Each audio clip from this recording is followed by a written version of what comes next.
మెదక్ జిల్లా రామాయంపేట రైతు వేదిక ఆవరణలో మంగళవారం రైతు నేస్తం కార్యక్రమం నిర్వహించారు. ప్రొఫెసర్ జయశంకర్ సార్ వ్యవసాయ విశ్వవిద్యాలయం నుంచి వ్యవసాయ శాస్త్రవేత్తలు వీడియో కాన్ఫరెన్స్ ద్వారా నేరుగా రైతులకు పంటలపై అవగాహన కల్పించారు. వర్షాకాలం సీజన్లో మొక్కజొన్న పంట యాజమాన్య పద్ధతులు, వరి నాడు మడులు యాజమాన్య పద్ధతులపై వ్యవసాయ శాస్త్రవేత్తలు అవగాహన కల్పించారు. ఈ కార్యక్రమంలో వ్యవసాయ శాఖ ఏడీ వసంత సుగుణ, మండల వ్యవసాయ అధికారి రాజు నారాయణ, సతీష్, పలు గ్రామాల రైతులు, వ్యవసాయ శాఖ అధికారులు పాల్గొన్నారు. లాభంగా అన్నారండి. మేము 2002 నుంచి ప్రకృతి వ్యవసాయం చేస్తున్నాం సార్.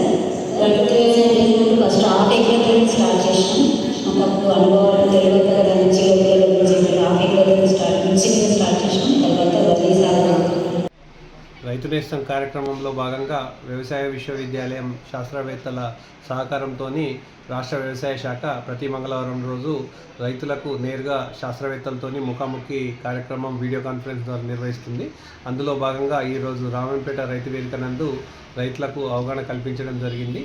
ఈ మంగళవారం వచ్చేసి ఈ వర్షాకాలంలో వరి పంట సాగులో తీసుకోవాల్సిన జాగ్రత్తల గురించి వరి పరిశోధన స్థానం ప్రధాన శాస్త్రవేత్త ఎల్ కృష్ణ గారు వివరించడం జరిగింది. ఏ రకాల ఎంపిక చేసుకోవాలి, మేలైన రకాల ఎంపిక వల్ల రైతులకు కలిగేటువంటి లాభాలు, అదేవిధంగా నార్మడి యాజమాన్యం, వరి పంట సాగులో వివిధ అంశాలను తీసుకోవాల్సిన సాంకేతిక సలహాలన్నింటినీ కూడా రైతులకు వాళ్ళ సందేహాలని కూడా నివృత్తి చేయడం జరిగింది.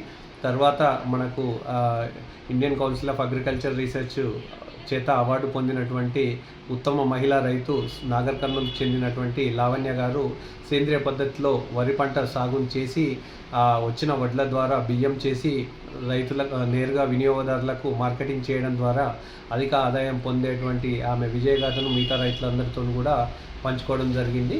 చివరిగా సంగారెడ్డి జిల్లాకు చెందినటువంటి రైతు, ఉత్తమ రైతు, అతను యూనివర్సిటీ ద్వారా రిలీజ్ అయినటువంటి ప్రధాన వరి వంగడాలను ముందుగానే తీసుకొచ్చి వాటిని మల్టిప్లికేషన్ చేసి బాగున్న విత్తనాలను ఇతర రైతులకు అమ్మడం ద్వారా అధిక ఆదాయం పొందుతున్నారు.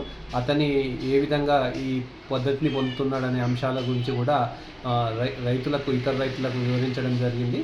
చివరిగా మనకు వర్షాకాలంకి సంబంధించిన మొక్కజొన్నకు సంబంధించి మొక్కజొన్న పరిశోధన శాస్త్రవేత్త మొక్కజొన్న సాగులో తీసుకోవాల్సిన జాగ్రత్తల గురించి రైతులకు వివరించడం జరిగింది.